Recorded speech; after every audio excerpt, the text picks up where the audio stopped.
여러분 안녕하십니까? 2023년 첫 월요일 정치연한 직설을 시작하도록 하겠습니다. 2022년에 이어서 월요일의 남자 정치연구소 싱크와이의 김성애 소장과 함께하겠습니다. 반갑습니다. 네, 안녕하세요. 네, 아이고 뭐 새해 복 많이 받고 계시죠? 예, 새해 복 많이 받으십시오. 예. 올 한 해 뭐랄까 김성애 소장님의 각오 내지는 목표를 좀 먼저 들어보고 싶긴 한데 뭐 저희 이 프로그램이 이어하는 각오 말고 네. 김성애 소장님 개인의 어떤 그런 각오가 있을 것 같아요. 그냥 저는 매일 꾸준하게 살기가 각오이고 목표였어요. 네. 예. 작년 1년 동안 아무런 프로그램을 빵꾸 나지 않고 1년 했다. 네네. 로 작년 열심히 살았고요. 올해도 열심히 살겠습니다. 네, 올해도 뭐 아마 사실 정치 이슈가 많을 것 같은 한 해이기 때문에 그 어느 때보다 김성애 소장님의 역할이 중대할 거라고 생각이 드는데 지난 한 해 돌아보시면 참 많은 방송을 하셨잖아요. 기억이 나기가 힘들 정도로 굉장히 많은 방송을 활발하게 하셨는데 뭐 저희 가볍게 좀 시작을 하느라고 혹시 방송하시면서 이 대표적인 실수가 있었다거나 혹은 이런 에피소드 좀 기억에 남는다 하시는 게 있습니까?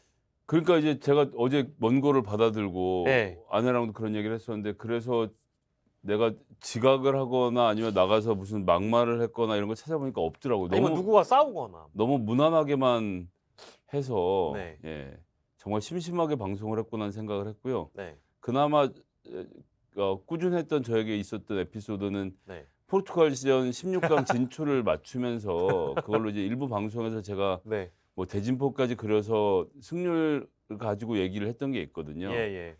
근데 대한민국 대표팀이 지금 포르투갈 지금 A매치 전승 아닙니까? 네. 한 번도 패배 없이 네. 이 전승 가도를 이어가고 있는데 이걸 가지고 이제 제가 축구 전문가인 양 행세를 하고 다녔던 3주일이 정말로 기쁘고 불안했습니다. 기쁘고 불안하셨다.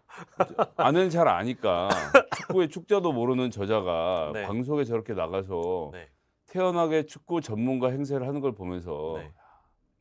사기꾼 저런 사기꾼이 네. 있나라는 이야기를 듣고 저도 이제 급하게 벼락치기로 이제 필요한 부분들 메꿔가면서 네. 했었는데 어쨌건 연말에 굉장히 기쁜 소식 아니었습니까? 16강 진출. 아이 그렇죠. 네네. 예, 그 사건에 제가 한참 얹혀서 간 게 이제 저로서는 2022년에 가장 큰 사건 중 하나였던 것 같습니다. 평론가로서의 어떤 저변을 확대하는 2022년이었고 사실은 그렇습니다. 뭐 실제 정보를 빨리 취합해서 그거를 정리한 다음에 아는 척을 하는 것도 저는 능력이라고 생각을 해서요.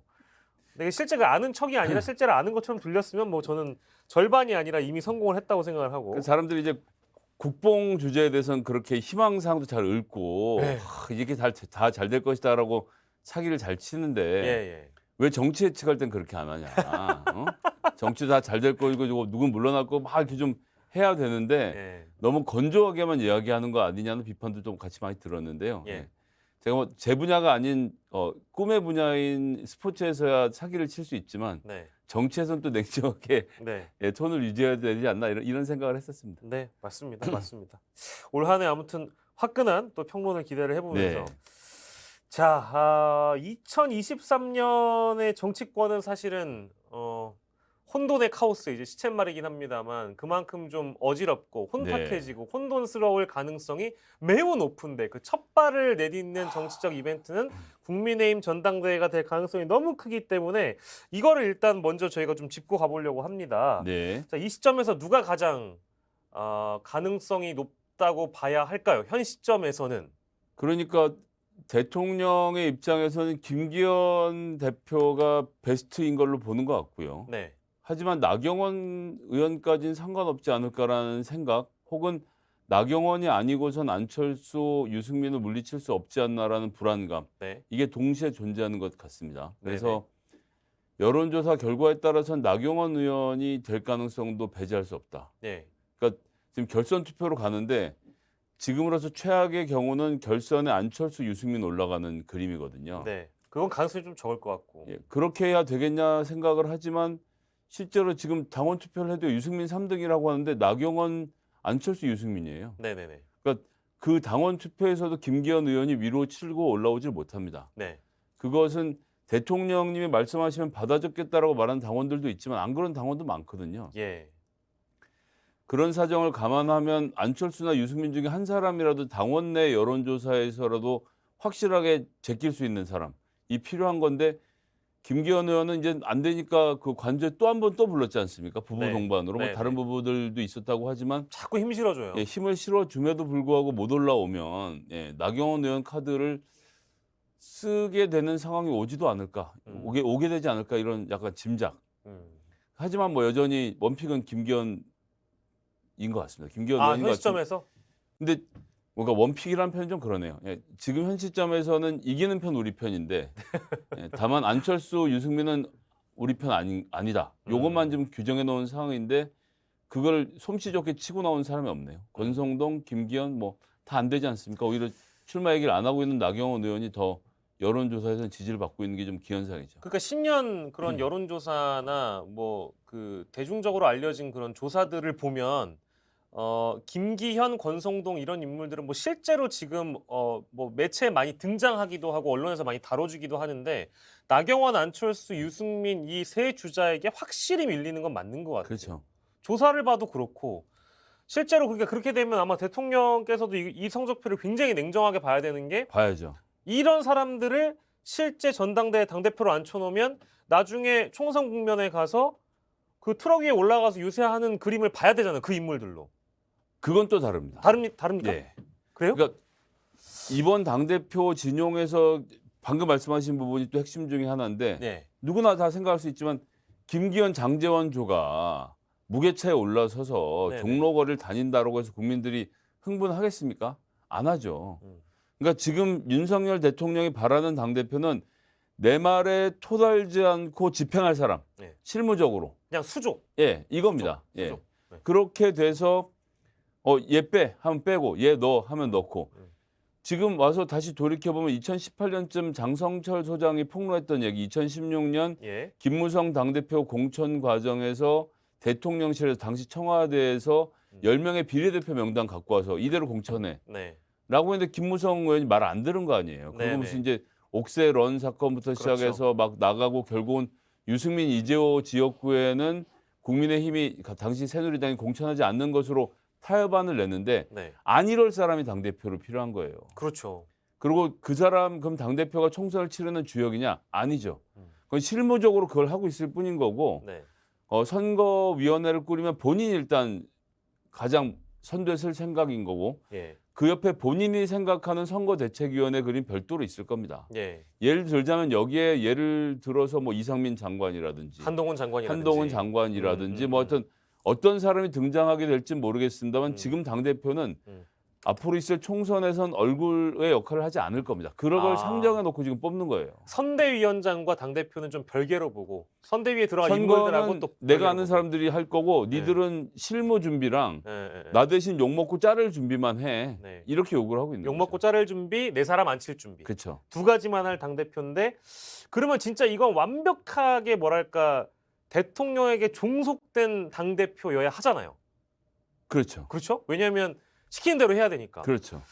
근데 지금 유승민, 안철수는 저희 거론도 안 할게요. 근데 나경원 전 의원도 그리 만만치 않은 인물이라서. 그게 불안한 겁니다. 그렇죠. 그렇습니다. 그게 지금 대통령실로서는 과연 우리가 생각하는 것처럼 말을 들어줄 것인가 네. 아니면 김무성처럼 할 것인가에 네. 대한 고민이 남아 있겠죠. 그 예. 고민의 싹을 자르려고 100% 룰을 만든 건데 예. 김기현 의원이 솜씨 좋게 올라오질 못하고 있는 거예요. 네, 근데 네. 이건 사실 여론이라는 것은 굉장히 오랜 기간 동안 쌓아오는 것이거든요. 김기현 의원이 개인적으로 만나면 나쁜 사람은 아니라고 평들을 하지만 예. 어쨌든 전반적인 이미지 자체가 누군지 모른다잖아요. 그렇죠.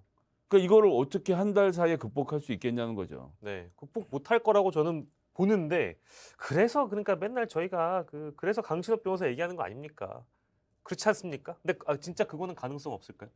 저는 강신업 변호사 같은 경우는 본선까지 진출하면 그걸로도 충분하다라고 봅니다. 뭐 그 사람이 당대표가 되는 그림은 과학적이지 않습니다. 컷오프 아직 뭐 정해진 게 없어서 일단은 결선 투표야 뭐 당원 100으로 가는 건데 컷오프도 당원 100 여론조사 뭐 이런 걸로 가면 당원 여론조사 100%를 반영해서 컷오프를 하겠다라고 지금 하는 얘기들이 나오고 있는데 그쵸. 그렇게 했을 경우에는 현재 당원 그러니까 그건 좀 다른 게 당원 투표를 하면 적극적으로 행동을 해야 되잖아요. 네.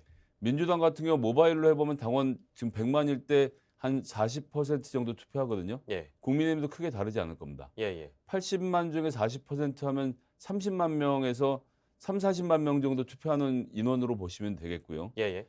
그중에서 이제 전광훈 목사 등 태극기 부대가 지금 최근에 대거 밀고 들어온 당원 숫자를 뭐 10만 명씩 보시는 분들 계신데 그게 아니다고 하더라도 한 3만에서 5만 정도는 현실에 잡히는 것 같아요. 네. 그 실제 지역위원회 몇 군데 취재해 보니까 서울시장에서 이렇게 두꺼운 용지만큼 당원들이 내려오고 있다는 거 하는 건데 그렇죠.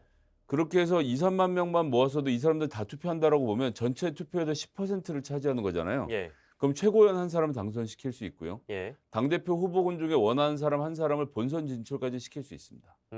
그런 정도 힘이지. 예. 예, 그런 정도 힘이지.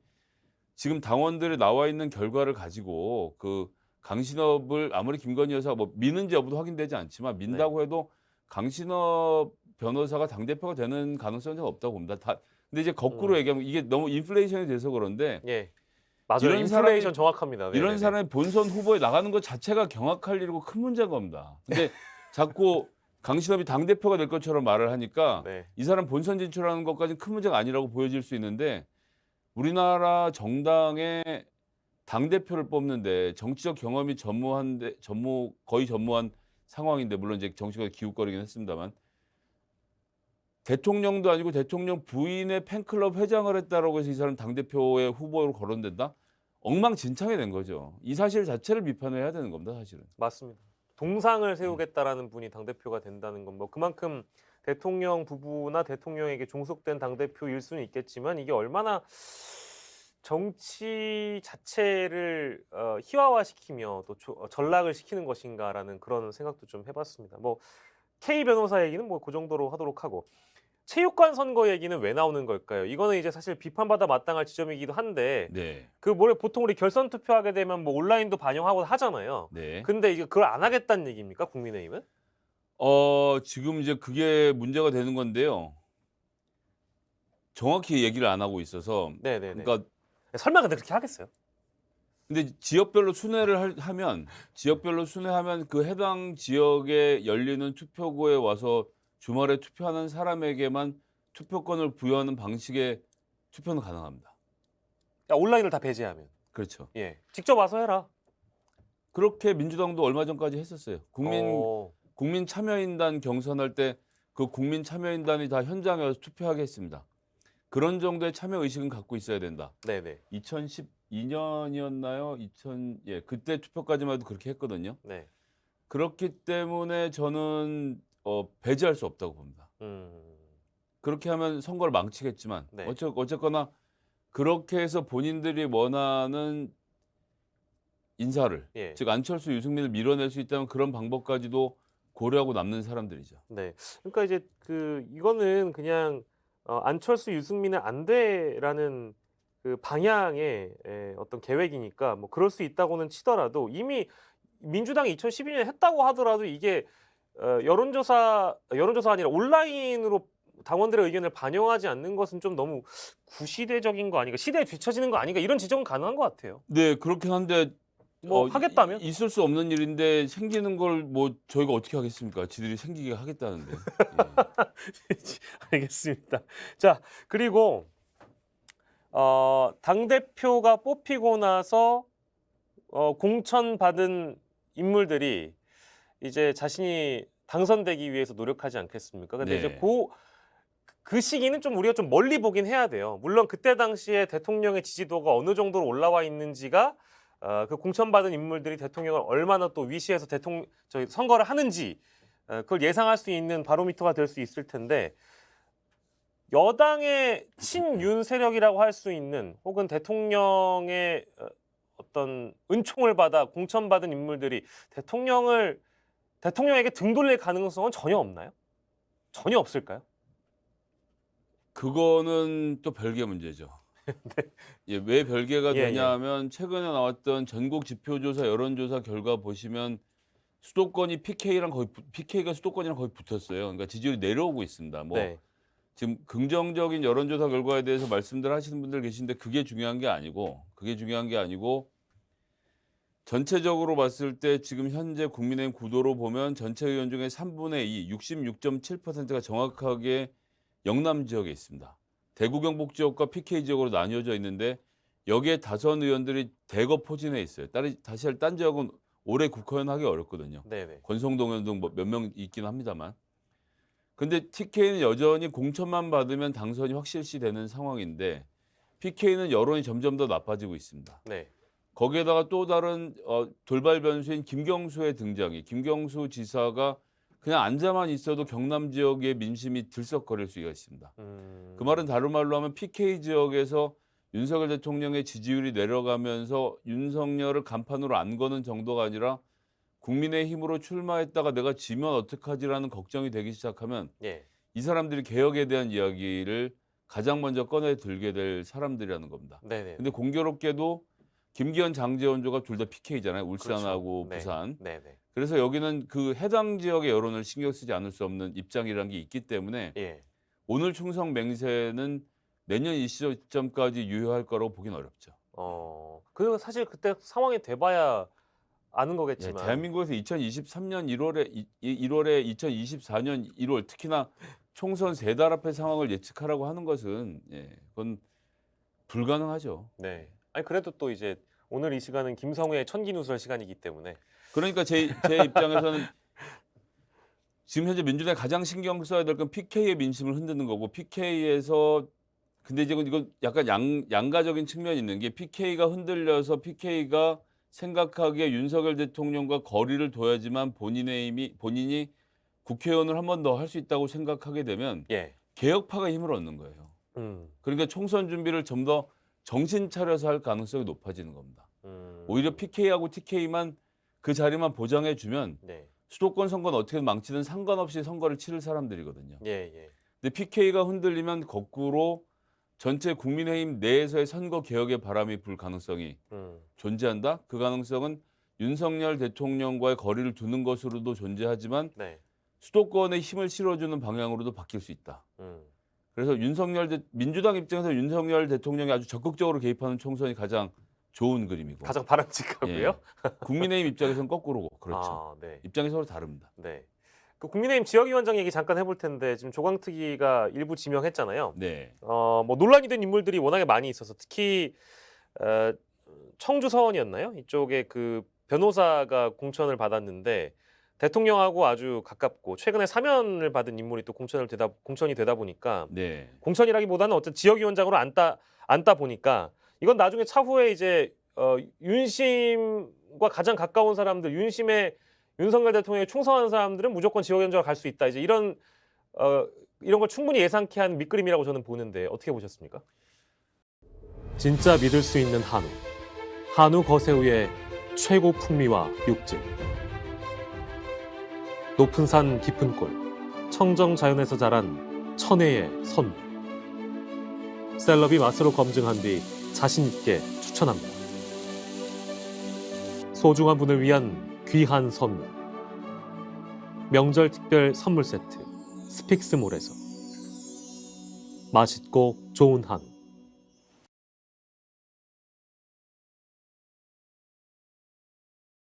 이건 뭐 본인들 가까운 스타 검사들을 위한 자리, 그다음에 대통령 수석실에서 출마 준비하고 있는 사람들의 자리 26개 일단 지역위원장 선정 안 한 건 이쪽으로 좀 집중이 돼 있다라고 봐야 되겠고요. 네네네.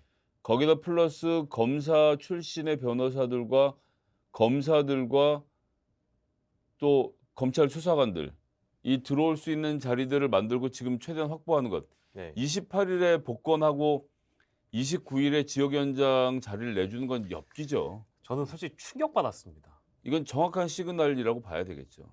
저는 물론 이렇게까지 왜 하지라는 것도 작년에 많았지만 이거는 정말 뻔뻔함을 넘어서 국민을 우롱하는 저는 짓이라고 생각을 했었거든요. 그러니까 사면을 받을 그 이전부터 이걸 계획했다는 얘기가 되지 않겠어요? 이 정도의 그 지역위원장 지명이라면? 그렇죠. 본인도 알았겠죠, 당연히? 그런 준비가 다 끝난 상태이기 때문에 복권한 다음 날 지역위원장 발표를 또 했겠죠. 그러니까 발표한 날짜까지가 다 복권을 포함해서 고민한 것으로 보여집니다. 검사장 출신이잖아요. 네. 검사장 높거든요. 예. 네. 이런 얘기를 보통 이제 그 김성애 소장께서도 그 상대 패널로 나오시는 그런 분들이랑 대기실에서 뭐 논의 뭐 얘기도 많이 하시잖아요. 그 건에 대해서는 그러니까 지금 얘기하는 제가 정확히 좀 성함이 지금 기억이 안 나는데 충북 청주 서원이었나요? 예, 청주서 맞습니다. 청주 예, 서원에 그 임명된 김모 변호사, 그 변호사 지역위원장으로 이미 지명된 분, 그분과 관련해서는 국민의힘 쪽에서는 어떤 반응을 주로 합니까? 아니 이건 누가 됐든 어쨌든 검사들이 많이 들어올 거라는 걱정은 국민의힘 내부에서도 하고 있기 때문에 그리고 이 말은 다른 말로 하면 국민의힘 내부에서 걱정을 누가 제일 많이 하겠습니까? 검사들이 그러면 서울 강북에 출마하겠습니까? 다 대구에 하려고 그러고 부산에 하려고 그럴 텐데 네네. 그래서 아까 전에 얘기했던 그 부산 같은 경우는 대통령에게 마냥 박수를 쳐주고 있을 상황이 아니라는 것. 네. 그래서 지금 한동훈 장관도 금융범죄와 관련된 수사를 강화하겠다라고 연초에 이야기하지 않았습니까? 네. 금융범죄에 연루된 의원에는 여야가 따로 없거든요. 음. 같이 쳐낼 겁니다. 네. 그렇게 해서 자리를 좀 속간해서 만드는 작업해서 이게 그럼 뭐 300명을 다 공천할 필요가 있는 게 아니라서 네네네. 윤석열 대통령이 원하는 사람은 3, 40명 공천할 자리만 비우면 되는 거거든요. 예. 지역위원장 자리도 비어있지만 이제 이런 식으로 사법 수사 과정을 통해서 또 몇 자리 비워내고 그리고 선대위원장 임명하는 과정에서 공천 혁신 이야기하는 것도 해서 자리를 만들어 놓고 거기에 이제 본인 가까운 인물들 서울대 법대 중심으로 플러스 나라 운영을 일부 도와줄 서울대 경제학과의 행정고시 합격한 기재부 관료들 예. 이게 집어넣은 형태로 만들어 가겠죠. 예. 조금 암울한데 뭐 일단 하실 수 있다면 해보고 나서 그걸 이제 입증을 하면 되는 거기 때문에 저는 뭐 충분히 가지신 권력을 열심히 누리시라 이런 말씀 좀 드리고 싶고 올해는 이제 그 공천 앞두고 여야 정치인들에게는 굉장히 중요한 시점일 수밖에 없기 때문에 그 이 시점에서 보면 양쪽 정당 다 서로에게 니네 당 깨질 거야라고 얘기한 지가 오래됐잖아요. 민주당은 국민의힘에게 니네 당 깨질 거야. 국민의힘은 민주당에게 이재명 당대표 때문에 니네 깨질 걸? 라는 식으로 이제 비판을 많이 해왔잖아요. 그런 지적을 해왔고 실제 그게 일어날 가능성은 시나리오를 한 4개로 좁혀볼 수 있을 것 같아요. 첫째는 두 개 정당 모두 깨질 경우 양쪽 다 하나씩만 깨질 경우 아니면 둘 다 안 깨질 경우 이렇게 한 4개로 나눌 수 있겠죠. 가능성으로 보면 어떻습니까? 김성현 소장님. 유일한 가능성은 윤석열 대통령이 신당을 창당해서 국민의힘과 민주당에서 양쪽의 사람을 빼가는 게 유일하게 가능한 시나리오고요. 양쪽의 사람이요? 그럼요. 양쪽이라 하시면 민주당과 국민의힘에서 같이 사람을 빼와서 전국 정당 호남을 포함한 전국 개혁 정당을 만드는 일은 윤석열 대통령이 할 수 있죠. 민주당 쪽에서도 윤석열 대통령을 지지하는 사람들을 빼온다. 이미 양양자원은 반도체 그건 특위위원장 뭐 맡고 그렇죠. 하고 있지 않습니까? 어쨌거나 한 사람이라고 하지만 호남 내에 있는 보수 진영을 결집시켜 볼 수 있죠. 실제로 그런 움직임이 있어서 그런 말씀하시는 건 아니시죠? 아니 그런 큰 그림을 그려놓고 준비를 하는 거죠. 김한길 위원장의 역할이 그런 건데 꼭 그렇게 되느냐 여러 네네네. 가지 변수 중에 존재하는 것이니까요. 근데 예. 기본적으로 윤석열 대통령과 그 주변의 사람들이 바라는 것은 기존의 여의도의 문법이 틀렸고 예. 저 썩은 여의도를 갈아엎을 수 있는 준비를 해야 되고 예. 그러려면 이런 사람들이 필요한데 라고 하면서 20대 남성 호남 그다음 보수 이런 키워드들 다 붙여서 네. 하나의 정당을 만들려고 했지만 뭐 네. 지지율이 워낙 낮아서 흐지부지하고 있는 상태이긴 한데 네. 그건 이제 역설적인 얘기인데 윤석열 대통령이 아니면 네. 민주당과 국민의힘 누가 무슨 힘으로 분당을 합니까? 지금 같은 총선 제도화에서 예. 별도의 분당을 하고 치고 나간다? 예. 저는 그럴 수 있는 동력을 가진 사람 아무도 없다고 생각합니다. 특히 민주당의 분당이 될 거라고 하는 건 그냥 당 사정을 아예 모르고 아무 말이나 하는 거지 큰 의미가 있다라고 보여지지 않고요. 국민의힘도 유승민 의원하고 이 사람들은 예전에 12월에 벌판 나가서 이미 한번 고초를 겪어봤기 때문에 그 네. 일을 똑같이 또 한다? 그럴 가능성 없죠. 바른정당 바른미래당의 그 뭐 과오 내지는 역사가 있었기 때문에 그런 일은 절대 없는데 유일하게 가능성이 있으면 이제 비례형 정당을 바라보고 일부가 탈당해서 비례용 정당으로 뭔가 좀 해보는. 그러니까 위성 정당은 안 하기로 했으니까 위성형 정당이 만들어지는 뭐 이거 정도는 생각해 볼 수 있겠습니다. 다른 건 안 될 거고요. 미성형 정당이 꾸려진다면 누구를 중심으로 꾸린다는 말씀이십니까? 안 나가겠지만 예를 들면 이준석 대표 정도 나가서 중도랑 보수에 있는 비례 표를 가져올 수 있죠. 지금 현재 선거 제도로 하면 또 민주당하고 국민의힘이 위성 정당을 만들 가능성도 있지만 예. 국민적 비판이 강하니까 그걸 안 만든다라고 전제하면 그 몫을 누군가 비례는 가져가야 되잖아요. 예. 양쪽에서 양 진영에서 그런 걸 준비를 많이 할 테고 예, 예.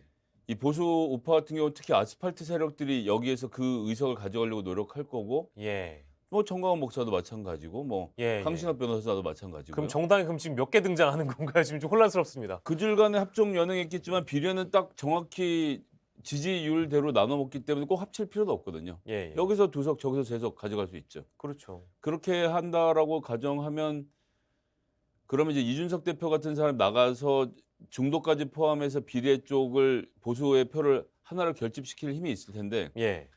그 사람도 탈당할 계획은 없으니까. 예, 네. 그러니까 결국 분당이라는 것은 다 그냥 허상에 그치지 않습니다. 허상입니다. 허상. 그러니까 결론적으로는 그러면 민주당 쪽은 전혀 깨질 가능성이 없고, 누구로요? 그러니까 예, 예. 그렇게 놓고 보면 이재명이 싫어서 나갈 것이다라고 얘기하는데 이 옥토를 놔두고 나가서 새로 신설 정당을 만들어서 더불어민주당 후보하고 지역구 총선에서 붙을 국회의원이 몇 명이나 될까요? 네. 예, 그러니까 그건 하나마나한 소리를 그냥 하는 것이고요. 네, 완전 동의하고 그러면 국민의힘 쪽은 그래도 당이 깨지거나 혹은 새로운 정당이 분파돼서 나올 가능성이 있긴 있다. 그건 윤석열 대통령이 결심할 때인데 윤석열 대통령이 별로 결심할 것처럼 보이지 않는데 지금의 총선의 준비 태세를 놓고 보면 네, 네. 예, 결국 그러면 이대로 치러질 가능성이 높습니다. 무슨 그럼 뭐 대선거구제니 중대선거구제 얘기하는 것도 제가 보기에는 별로 실현될 가능성이 없어 보여요. 예, 저도 뭐 사실 그럴 가능성 없다고 생각하고요. 완전 동의하고요. 유승민 전 의원이 민주당에 입당한다 뭐 이런 설도 있던데. 설입니다, 그냥. 추측. 예, 뭐 별 코멘트할 게 없는. 아니면 입당을 안 해도 돼요. 만약에 민주당이 실제 친낙계라는 의원들 내지는 이런 분들이 나와서 유승민 전 의원과 또 다른 제3정당을 꾸린다? 이런 것들도 왜요? 예. 총선에서 대선 후보도 없는데. 예. 대선 후보, 그러니까 유승민 전 의원을 또 대선 후보로 만드는 거죠. 네. 근데 그가 갖고 있는 특히 안보관에 있어서 민주당과 그러니까 어떤 의미에서는 윤석열하고 민주당이 합치는 건 좀 가능하다고 보는데 예. 유승민하고 민주당이 합쳐지는 그림은 예. 기본적인 안보관에서 차이를 극복할 수가 없기 때문에 예. 예. 윤석열 대통령이 무슨 관이 있는 사람이 아니잖아요. 그러니까 예. 그냥 가면 또 가는 걸로 가겠지만 유승민 의원이 지금까지 해놓은 말을 기초로 해서는 민주당과 접합점을 찾을 수가 없습니다. 예. 돌고 돌아왔는데 그러면 예전 총선 때 우리가 봤던 국민의 당이라는 어떤 총선을 뒤흔들 만한 가장 큰 변수로 작용했던 제3정당은 이번 총선에서 탄생할 가능성이 적어 보인다. 그러니까 그게 유일하게 가능한 데는 호남밖에 없어요. 그러니까 호남은 국민의힘이 못 들어오니까 민주당과 제3당이 겨뤄볼 수 있는 상황이기 때문에 그런 거고 예, 예. 다른 지역에서는 일어날 수 없는 일이니까요. 호남을 구심점으로 해서 호남에 어필할 만한 정치인이 사실상 없긴 없네요. 네, 없죠. 예. 그렇기 때문에 제3정당 탄생의 가능성도 그만큼 낮을 거고요. 그러니까 뭐 제3정당을 만들 수 있다고 말하는 사람들이 먼저 주장을 하면 제가 논박을 하겠는데 예. 현실적으로는 존재하지 않는 가능성입니다. 네네. 아까 잠깐 얘기하실 김한길 위원장은 아직도 그 밑그림 계속 그림을 어디 배우에서 그리고 계신 거예요? 그러면 지금 뭐 하시는지 모르겠는데. 국민통합위원회 위원장 맡으면서 계속 그 일을 하는 거죠. 예. 근데 지금 너무 오래됐는데 계속 그냥 그 일만 하고 계신 건가요? 그런 상황이 오면 그런 일이 벌어지는 거지 그 일을 추진하고 있는 건 아니니까요.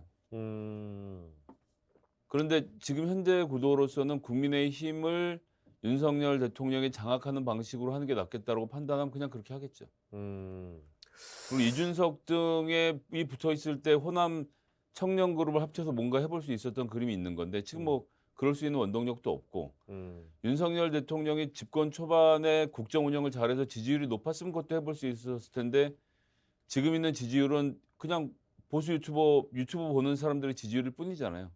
저걸 가지고 무슨 정당을 창당하겠습니까? 그럼 이런 정리는 가능할 것 같네요. 윤석열발 2023 정계 개편은 가능한데 타 인물이 시도해서는 그런 정계 개편 자체가 어려울 수 있겠다.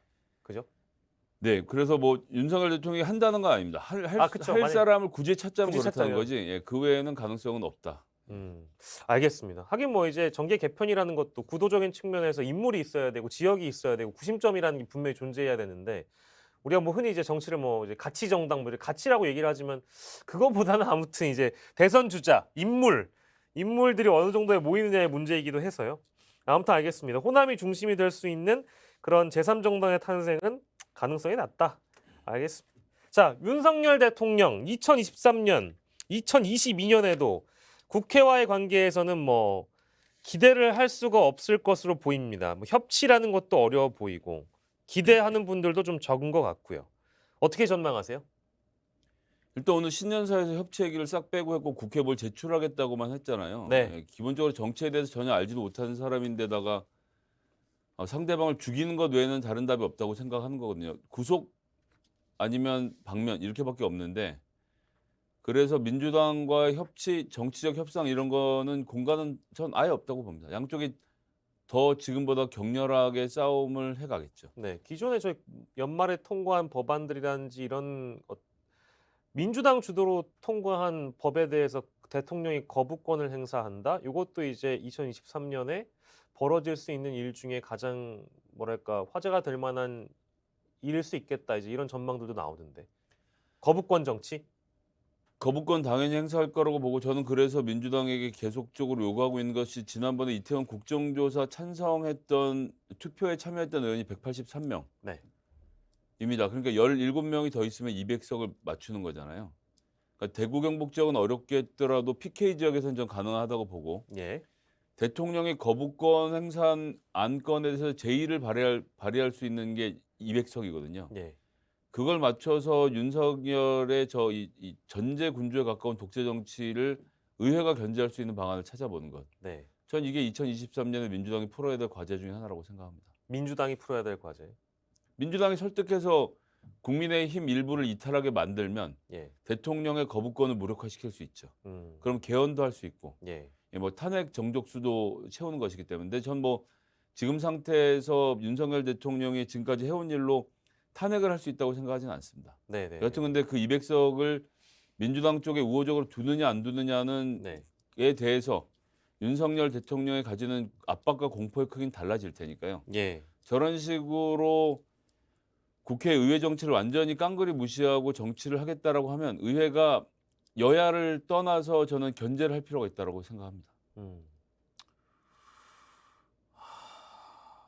그게 그러니까 제 가능성의 여부를 여기서 타진하는 게 뭐 의미가 없을 수도 있는데 생각을 해보면 실제 국민의힘의 PK 의원들을 잘 설득해서 그 정도의 힘을 갖는 것은 국회 차원에서 저는 당연히 할 수 있는 일이라고 보는데 그게 이제 현실적으로 얼마나 가능하냐. 지금 당장은 아니더라도 올해 어느 순간 가능할까? 그 가능성이 저는 개인적으로 좀 낮다고 봐서요. 예, 낮지만 그런 해야 방향으로 된다. 저강도 압박을 높여가는 것 자체가 전국에서 민주당이 주도권을 잃지 않는 방법이라고 생각합니다. 네, 알겠습니다. 민주당 얘기 저희가 좀 잠깐 해보려고 하는데 민주당의 경우에는 뭐 이재명 당대표 건 때문에 검찰 수사건 때문에 내지는 뭐 심지어 그 기소 시점까지 이미 막 거론되고 있는 그런 상황이에요. 국민의힘 전당대회 끝나고 나서 기소한다 혹은 그 중간에 기소한다 뭐 이런 설인데 그런 것들 때문에 이재명 당대표를 중심으로 해서 뭉치는 민주당이 안 될 것이다. 곧 와해될 것이다. 이런 얘기를 뭐 많이들 하시더군요. 특히 종편에서 종편에 나오시는 평론가들께서는 사법 리스크는 2023년에도 늘 유효할 것이다. 그래서 당대표의 운신의 폭은 좁아질 것이다. 민주당도 똑같이 위기일 것이다. 이런 분석에 대해서는 동의하십니까? 기소 얘기를 하는 건 또 하나만한 소리입니다. 왜냐하면 이미 공직선거법상 허위사실 유포로 기소가 되어 있어요. 그리고 이거 다른 범죄와 달리 공직선거법상 허위사실 유포로 유죄 판결을 받으면 민주당이 400억 원이 넘는 대선 비용을 토해내야 되는 아주 엽기적인 일이 벌어지거든요. 예. 그러면 그 종편 패널들의 주장대로 하면 이미 민주당은 분당하고 당대표 내쫓겼어야 합니다. 네. 하지만 기소가 됐지만 당대표직을 유지하고 있죠. 음. 거기에 성남 FC건이 추가되는 겁니다. 그러니까 이제 이 이슈를 놓고 보면 또 사람들이 또 침소봉대해서 얘기하지만 예. 전 성남 FC 건도 핵심은 아니라고 봅니다. 즉 성남 FC 건은 법리적인 해석의 문제이고 다툼의 영역이기 때문에 이걸 법적으로 다툴 문제인 거지 정치적으로 해결할 문제가 아니거든요. 예. 그런데다가 이재명 대표가 대단한 부정을 저질렀다고 하려면 두산으로부터 이재명과 이재명 측근들이 돈을 받은 것을 찾아내야 됩니다. 예. 애시간치 포기했죠. 처음에 성남 FC 왜 했는지 다시 기억해 보시면요. 두산이 용도 변경을 위해서 광고비 집행 형태로 해서 이재명 시장의 측근들에게 돈을 줬다. 예. 이게 원래 이들의 세계관이었어요. 네. 근데 그 수수료니 뭐니 다 따져보니까 법적으로 다 적법하게 지급된 것이고 통상적으로 해오던 일이라는 것이 결론이 나니까 그다음엔 또 무슨 얘기를 했냐. 성남 FC로 들어간 두산의 광고 자금이 현금으로 흘러나왔다. 또 이런 보도들을 했어요. 예. 근데 이것도 뭐 다 흐지부지 되고 다 끝나지 않습니까? 이제 네네네. 체육회에 돈이 지원됐다고 하니까. 네. 그러니까 이제 와서 제3자 뇌물죄 얘기를 꺼내는 거예요. 그러니까 이 기소 여부가 이재명 대표의 지위를 흔들 것이다? 그냥 하나만 하는 얘기인 거죠. 이것도 역시 마찬가지로 그냥 뉴스가 나오니까 네. 이 뭐 반사적으로 반응하는 건데 이재명 대표와 관련된 사법 리스크는 딱 하나입니다. 김만배가 대장동 사건을 성사시킬 목적으로 정진상 실장 혹은 이재명 시장에게 돈을 준 상황이 확인되면 됩니다. 네네네. 그럼 이런 뭐 이건 논의할 것도 없이 이것이 유죄가 된다라고 하면 이재명 시장은 정계에서 퇴출되어야 할 사람이죠. 근데 이 사건을 파헤친다 그러고 지금 수백 명의 수사관들과 검찰 인력을 동원해서 지금까지 수사를 한 다음에 이거는 또 뒤로 밀어놓고 성남 FC 건을 개면적게 들이밀고 있는 상황이거든요. 예. 그럼 민주당 내에서 이걸로 분열을 한다? 왜요? 두산이 광고 집행을 했으니까 이재명의 당대표를 그만둬야 된다는 얘기에 동의할 민주당의 의원이 몇 명이나 되겠습니까? 그러니까 예. 이것도 또 하나만한 이야기들을 그냥 이 평론가들이 하고 있는 것인데 예. 대장동 본류와 관련돼서 이 사건을 벌였던 남욱 특히 김만배가 이재명 시장실에 돈 전달한 사실이 나오면 이재명의 패배이고 이 네. 외의 모든 경우에 대해서는 검찰의 패배라고 봐야죠. 법적으로 유무죄를 가리기 이전에 검찰발 소스로 언론이 특정 인물에게 의혹 중심의 보도를 이어나간다면 사실상의 유죄 인식을 일반 무당층이나 중도층이 하게 될 가능성 때문에 이제 그 얘기가 계속 나오는 것인데. 그러니까 대장동 사건 1년 넘게 얘기해서 이재명 대표가 유죄라고 생각하실 분들은 이미 충분히 유죄라고 생각하고 있기 때문에 지금 검찰이 뭘 더 새로운 걸 내놓는다고 해서 바뀔 거라고 보지 않습니다. 다만 뭘 더 내놓는 것 중에는 김만배가 정진상에게 10억 줬다, 50억 줬다 이게 나오면 되죠. 아니 네네. 김만배 씨가 운영했던 50억 클럽의 가담자들은 전부 다 50억, 100억씩 다 그때 받았잖아요. 네.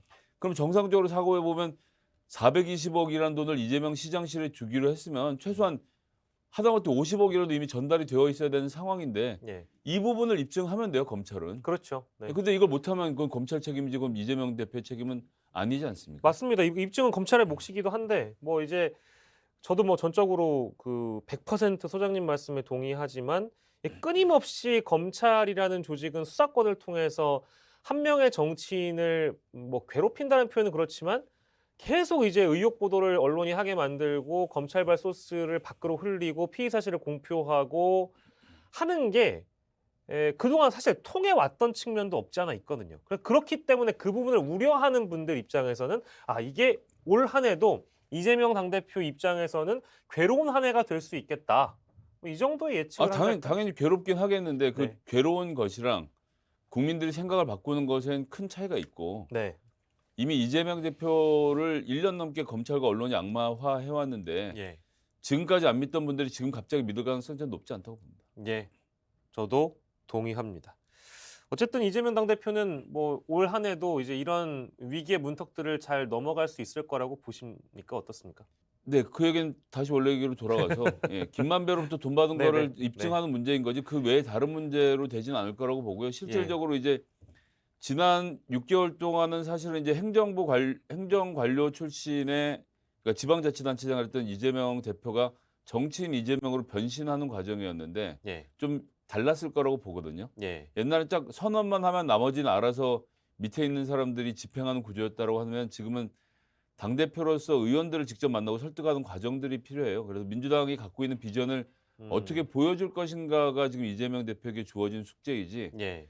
사법 리스크는 존재하지만 그것 자체보다는 이재명이 어떻게 움직이는가, 민생에 대해서 정치에 대해서 이 180여 석 되는 민주 진영의 의석을 가지고 어떻게 움직이는가가 이재명 대표의 운명을 결정하게 될 거라고 봅니다.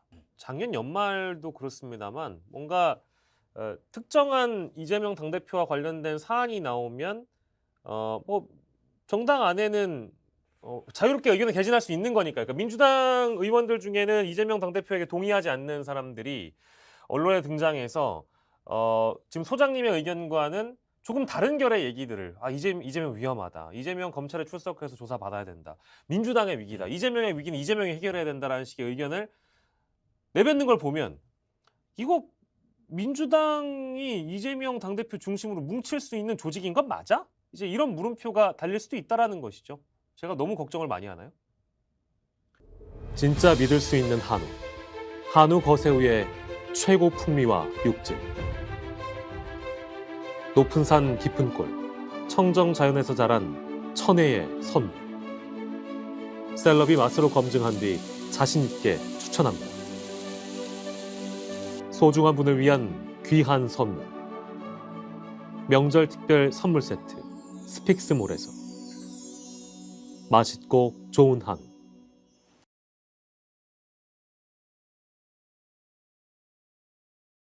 그랬으면 노웅래 의원에게 160명 가까운 표들이 몰리면서 저게 부결났을까요?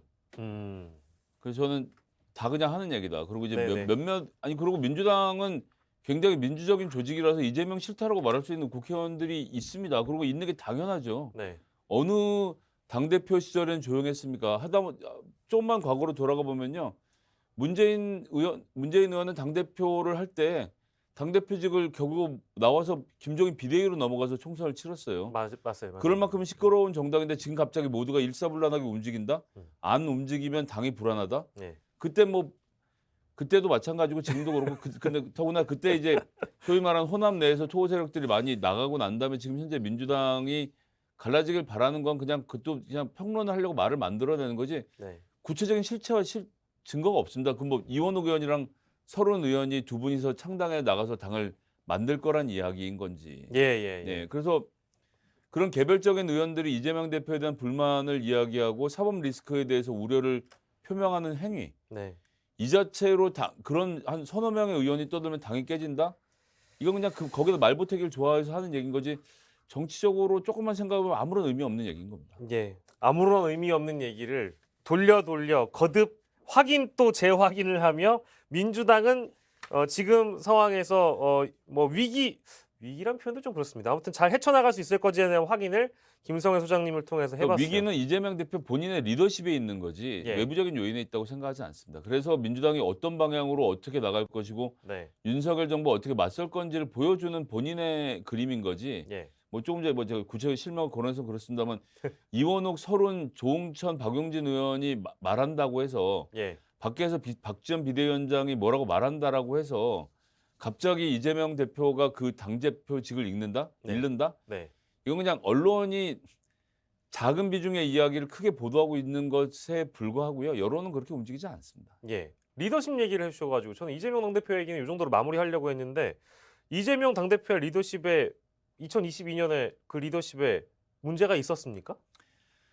저도 조금 전에 설명드렸던 대로 이제 관료들을 대하던 그러니까 행정직으로서 시정을 이끌던 리더십으로 국회의원들을 설득할 수는 없다고 보고요. 예. 개별 의원들에 대한 이해를 구하고 설득을 하고 그 의원들에게 비전을 심어주고 민주당이 어떤 방향으로 나가야 되는지에 대해서 동의를 끌어내서 민주당이 하나의 흐름으로 갈 수 있도록 만드는 것. 이것이 이재명 대표의 역할이라고 생각을 하고 그런 역할을 더 잘해주길 기대하는 거죠. 예. 좀 부족했다. 그러니까 지지율이 아무래도 국민의힘 저렇게 엉망진창으로 하고 심지어는 당대표를 갈아치우는 상황인데도 민주당의 지지율이 밀리고 있다는 건 네. 민주당이 올라갈 틈이 분명히 있다라는 또 반증이기도 하거든요. 예. 올 한 해는 좀 더 강한 드라이브와 그립을 잡고 리더십에 대한 부재를 채워나가는 2023년이 되길 바라고요. 근데 저는 사실 그런 생각 안 해봤는데 그 각 여러 방송들을 보니까 김성애 소장께서 이재명 당대표의 리더십에 문제가 있다라고 발언하신 게 아니라 이제 이런 부분이 조금 아쉽기 때문에 이렇게 좀 더 바꿔 나갈 필요가 있다라고 지적한 부분을 두고 김성애는 수박이지. 이런 댓글도 달리더군요. 네, 뭐 그렇게 해석하시면 그렇게 해석할 수밖에 없다고 생각합니다. 좀 리더십에 문제가 있다고 얘기한 거니까요. 네, 네네. 거기에 대해서 판단의 몫은 네. 청취자들이 하실 몫인 거죠. 네. 그래서 그 수박이라는 표현도 저는 좀 안 썼으면 좋겠는데 여전히 좀 뭔가 이렇게 어떠한 사람을 규정하는 단어처럼 되어 있어서 불쾌해하시는 분들도 꽤 있지만 그 지적은 그 지적대로 그냥 뭐 네, 소화하고 근데 네. 제가 하는 발언이 일부 청취자들에겐 충분히 수박으로 비칠 수 있다고 생각해서 굳이 규정할 의지는 없습니다. 네네. 알겠습니다. 자, 저희가 이제 올 이번 시점에 짚어봐야 될 내용 거의 다 짚어봤습니다만 한 해를 정리하고 또 한 해를 시작하는 입장에서 좀 걱정되는 측면이 있습니다. 2030 우리가 흔히 얘기하는 MZ 세대들 이게 이제 저희 지난주에 스픽스에서 방송했던 내용 중에 가장 크게 화제가 됐던 지점이라서 이 대목을 좀 짚어보려고 하는데요. 2030과 MZ 세대는 지금의 정치에 좀 지긋지긋하다. 신물이 난다. 그래서 지금 민주당이 윤석열 대통령을 독재로 규정하고 범법자로 규정하고 혹은 그 정치인들뿐만 아니라 거리에서 활동하는 사회운동가들이 탄핵을 외치는 거에 2030과 MZ가 동의하지 않을 것이라는 지적을 어떠한 정당인이 저희 방송에 해주시면서 엄청나게 많은 비판을 받으셨어요. 그 대목에 대해서 어떤 의견을 갖고 계세요? 2030이 하나의 흐름일 거라고 보는 것부터도 말이 안 되는 얘기고요. 네. 2030도 각각 보수 진보 진영이 나뉘어서 당연히 각축을 벌이기 마련이다. 예전에 형편없던 보수 진영의 2030 지지율이 예전에 비해서 올라간 정도인 것이 여전히 진보 진영을 지지하는 수많은 2030이 있는 것도 사실이고요. 그런데 이제 사실은 20, 30년 세대가 차이 나는 정치인들이 그 세대의 의견을 제대로 담을 수 있다고 보지도 않거든요. 예. 그리고 언제나 정치의 새로운 세대는 기성세대를 욕하고 비판하고 하면서 세대 교체를 해왔잖아요. 예. 그냥 자연스러운 흐름이기 때문에 민주당이 2030의 의견을 어떻게 들을 것인가를 중심으로 진보 진영도 마찬가지로 예. 쳐다볼 필요가 있는 것이 2030을 하나의 정치 집단으로 규정하고 그러니까 이래야 돼 저래야 돼라고 말하는 것도 마찬가지로 그들을 견인하는 예. 내가 가르쳐야 될 대상으로 생각하시는 건데 예.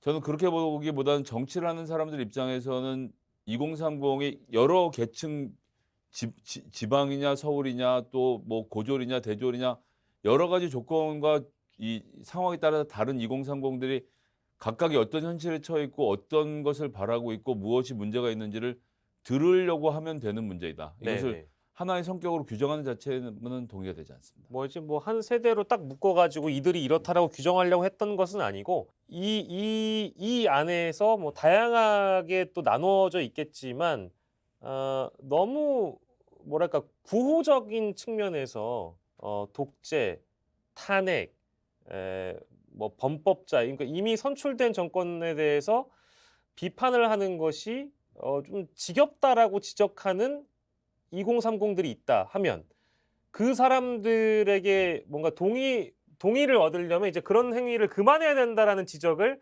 지난 방송에서 어떤 정당인께서 하시면서 아주 폭탄 댓글이 달렸거든요. 그래서 저도 뭐 그 마음을 이해를 못하는 바는 아니지만 어떻게 제가- 이해되나 싶어서 좀 자, 제가 싶어서 이제 여쭤봤어요. 거꾸로 얘기를 해보면 네네네. 박근혜 탄핵 국면이 벌어지기 전에 민주당이 탄핵을 말 못하고 하지 않아야 된다고 말하고 있을 때 그 당시 변방의 성남시의 이재명 시장이 그 1톤짜리 트럭에 올라서서 탄핵을 제일 먼저 얘기를 했습니다. 예.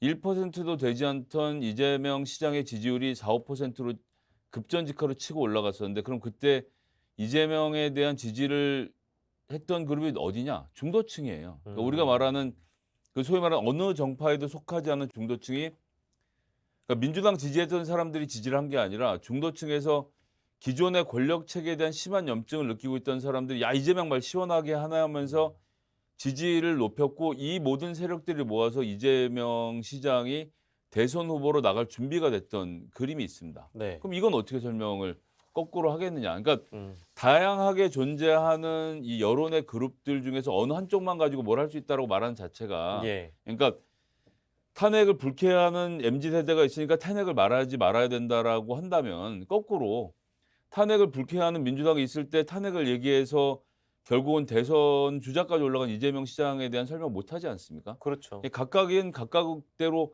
정치적 판단하고 지가 할 일을 하면 되는 거지 남이 뭐 하지 말라는 얘기를 하는데 시간을 쓰는 건 정치적으로는 저는 뭐 그게 크게 맞지 않는 얘기라고 생각합니다. 탄핵을 싫어하는 MZ 세대를 모아서 그 사람 정치를 하시면 돼요. 누군지 모르겠지만. 예. 네.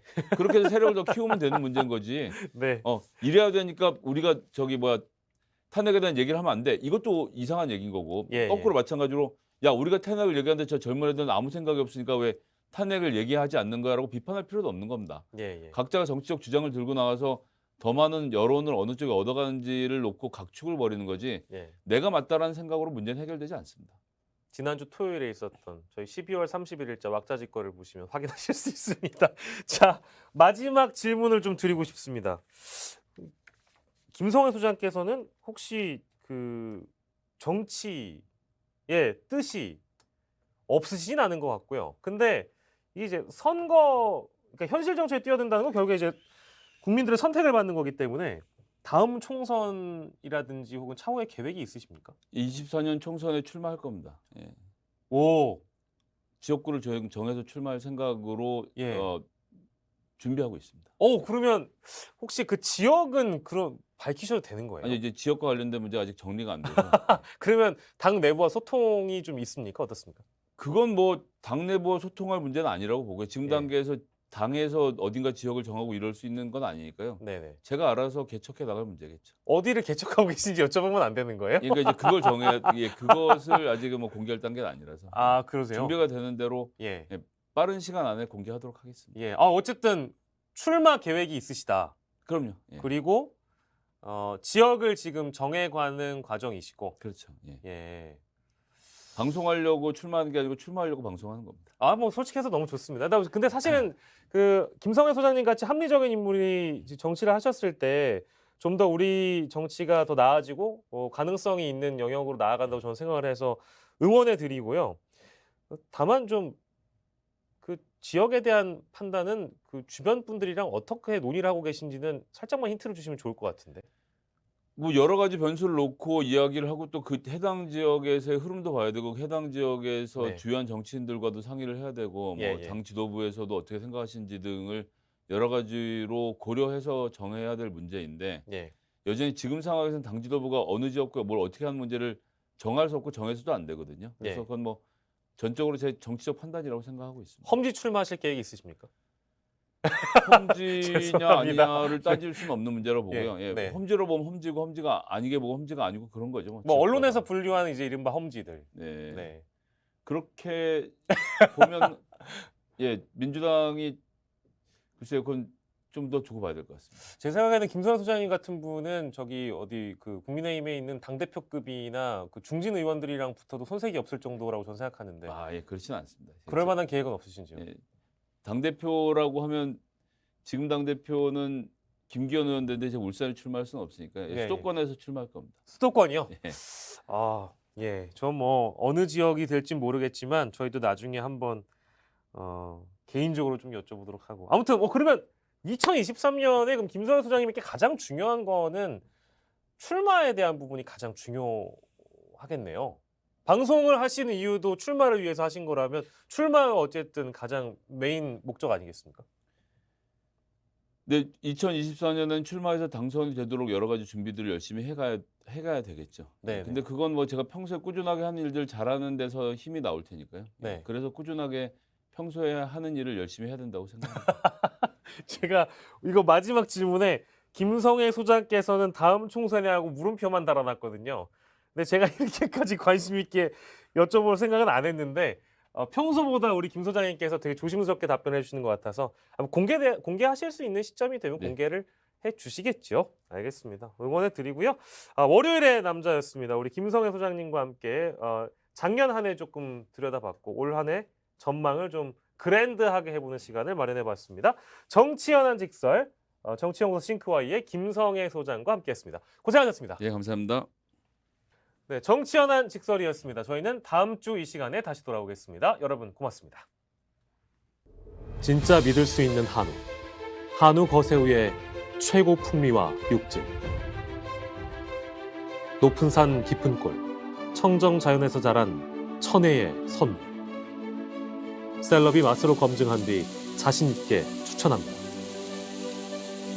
소중한 분을 위한 귀한 선물. 명절 특별 선물 세트. 스픽스몰에서 맛있고 좋은 한우